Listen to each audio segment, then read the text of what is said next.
Chères sœurs et chers frères en Christ, que l'Éternel vous bénisse abondamment pendant que vous suivez ce message au nom puissant et glorieux du Seigneur Jésus-Christ.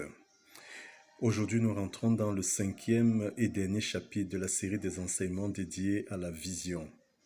Dans le chapitre précédent, nous nous sommes intéressés aux conditions de la réalisation du plan de Dieu pour notre vie. Nous avons regardé aux dons reçus de Dieu, aux grâces reçues de l'Éternel, les vertus reçues de l'Éternel. Nous avons regardé à la place de la planification, le temps favorable, le lieu adéquat, la place de la persistance, et puis nous avons conclu avec la direction divine. Aujourd'hui, nous rentrons, comme je l'ai dit, dans le 5e et dernier chapitre de la série des enseignements dédiés à la vision. Et ce chapitre est intitulé « S'assurer que c'est le plan de Dieu ». S'assurer que c'est le plan de Dieu.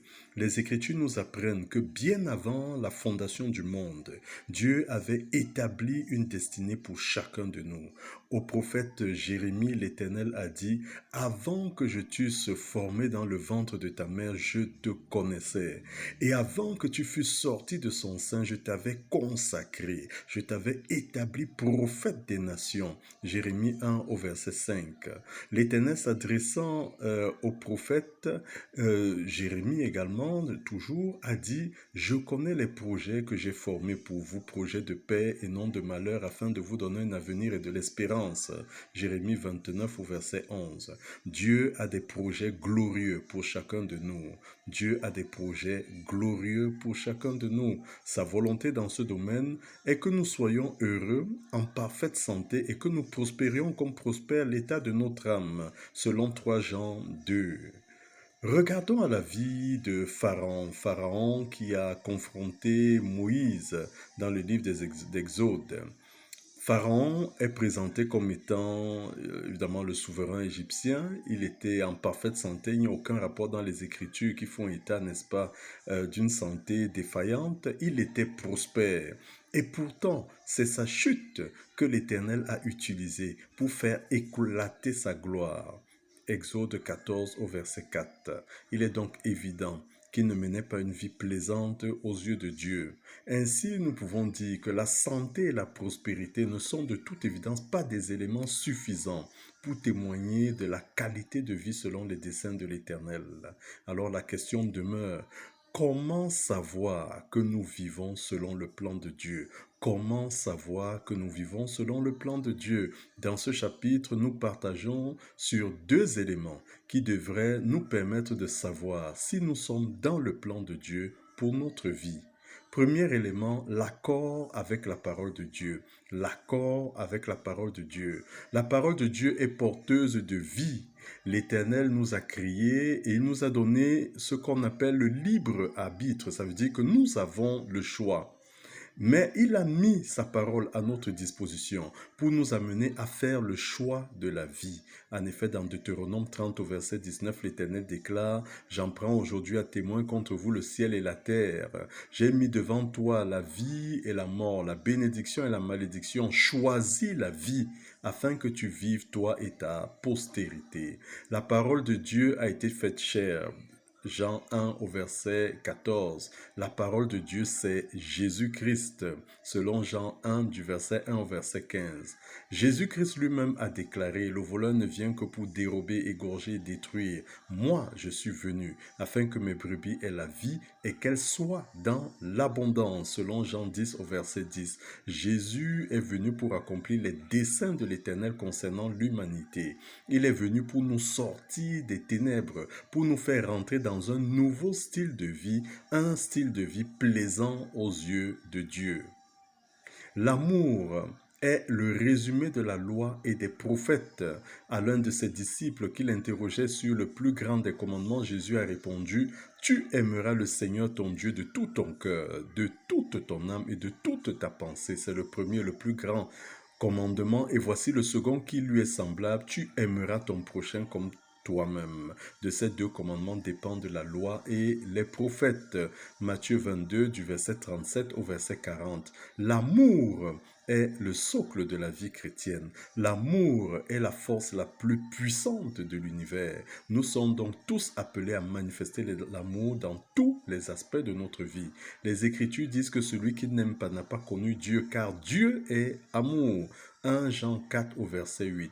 Jésus lui-même a dit, « Si vous m'aimez, gardez mes commandements. Celui qui a mes commandements et qui les garde, c'est celui qui m'aime. Celui qui m'aime sera aimé de mon Père. Je l'aimerai et je le ferai connaître à lui. » Selon Jean 14, des versets 15 et 21.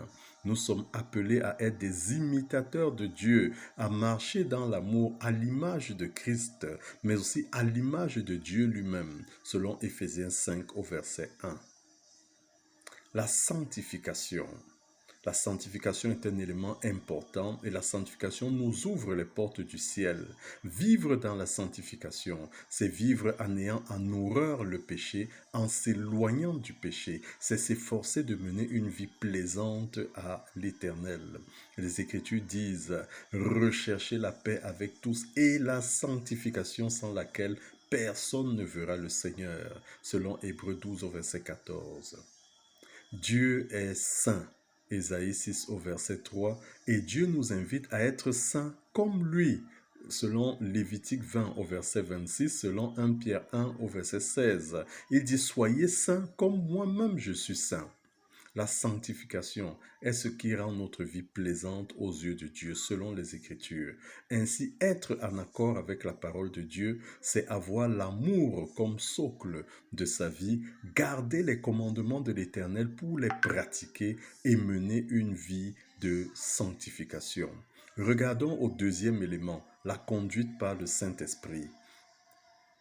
Dans la conduite par le Saint-Esprit, nous allons directement au fruit de l'Esprit. Le fruit de l'Esprit, c'est quoi? C'est la preuve que nous sommes fils ou filles de Dieu. Dans Romains 8, au verset 14 et 16, il est écrit « Car tous ceux qui sont conduits par l'Esprit de Dieu sont fils de Dieu. L'Esprit lui-même rend témoignage à notre esprit que nous sommes enfants de Dieu. » Les Écritures présentent le fruit de l'Esprit comme étant ce qui atteste que nous sommes conduits par le Saint-Esprit. Et il existe un seul fruit de l'Esprit. Un seul fruit de l'Esprit, mais qui possède 9 composantes, selon Galates 5 au verset 22.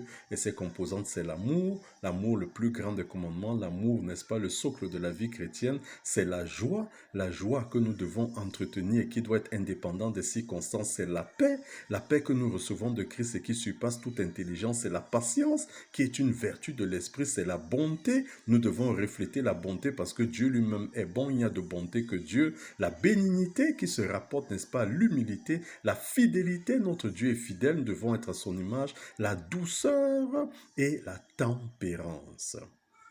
Regardons maintenant la direction divine. La direction divine se rapporte au fait pour nous d'être conduits par l'Éternel ou par l'Esprit de l'Éternel dans tous les aspects de notre vie. Dans Ésaïe 30 au verset 21, il est écrit « Tes oreilles entendront derrière toi la voix qui dira « Voici le chemin, marchez-y ». Comme nous l'avons vu dans le chapitre précédent, la direction divine nous assure plusieurs bénéfices. La direction divine nous assure la présence divine. La direction divine nous assure la protection de Dieu. La direction nous assure l'aide divine. La direction divine nous assure la faveur divine. La faveur divine. Donc ainsi, voici ces deux éléments, n'est-ce pas, que nous avons pour pouvoir évaluer notre vie, savoir si nous sommes dans le plan de Dieu ou non. Donc, j'ai parlé de l'accord avec la parole de Dieu et ensuite j'ai parlé de la conduite par l'Esprit de Dieu. Que l'Éternel nous bénisse abondamment, que l'Éternel nous revête de puissance et qu'il nous accorde tout ce qu'il faut pour la pleine réalisation de ses desseins dans notre vie, au nom puissant et glorieux du Seigneur Jésus-Christ.